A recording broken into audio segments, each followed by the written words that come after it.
آپ مسجد میں بیٹھے ہوئے ہیں، ایک صحابی آئے کعب بن عجرہ رضی اللہ تعالیٰ عنہ، اور آپ کا رنگ پیلا دیکھ کر وہ کہنے لگے یا رسول اللہ آپ کا رنگ کیوں پیلا پڑا ہوا ہے؟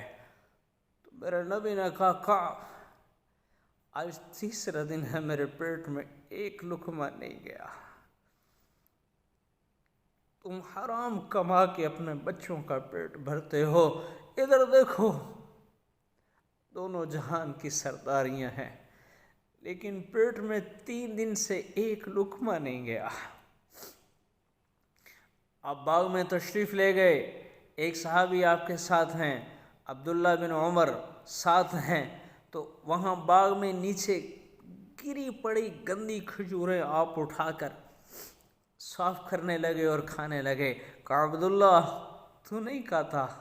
کہنے لگے یا رسول اللہ مجھے تو بھوک نہیں ہے۔ میرے نبی نے کہا عبداللہ آج چوتھا دن ہے میں نے کچھ نہیں کھایا، آج چوتھا دن ہے میں نے کچھ نہیں کھایا، سب کچھ بھلا دیا، ہم نے سب کچھ بھلا دیا، اس عظیم ہستی کو بلا دیا جس نے 3 گھنٹے ہمارے لیے دعا مانگی ہے، جو ہمارے لیے تڑپا ہے، جو ہمارے لیے رویا ہے، جو ہمارے لیے مچلا ہے، ہم نے بھلا دیا ان کو۔ پھر میرے ملک میں امن کیسے آئے گا؟ پھر میرے ملک میں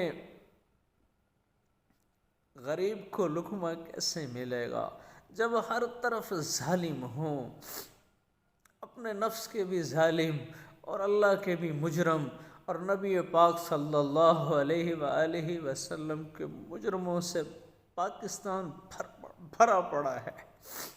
اللہ کی رحمت کے دروازے کیسے کھلیں گے؟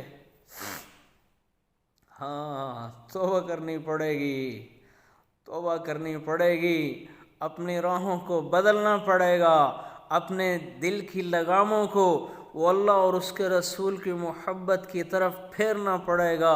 پھر دیکھنا کیسے صبح ہوگی، پھر کیسے اندھیر چھٹے گا، پھر کیسی خوشبوئیں مہکیں گی، پھر کیسے بہار آئے گی۔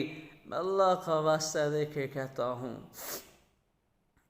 عورتیں حیا دار ہو جائیں، مرد کی آنکھ میں حیا پیدا ہو، عورتیں پردہ دار ہو جائیں، اور بددیانتی اور ظلم اور ناانصافی اور رشوت اور میرے ملک میں جتنی بھی برائیاں ہیں ان سے توبہ کر لی جائے، اللہ کی قسم اگلا پل وہ مسلمانوں کا ہوگا، اگلا پل تمہارا ہوگا، اگلا پل اللہ کی رحمت کا ہوگا، اللہ کی خصوصی رحمت تم پر نازل ہوگی جس سے سارا پاکستان کا پورا جہان مہک جائے گا۔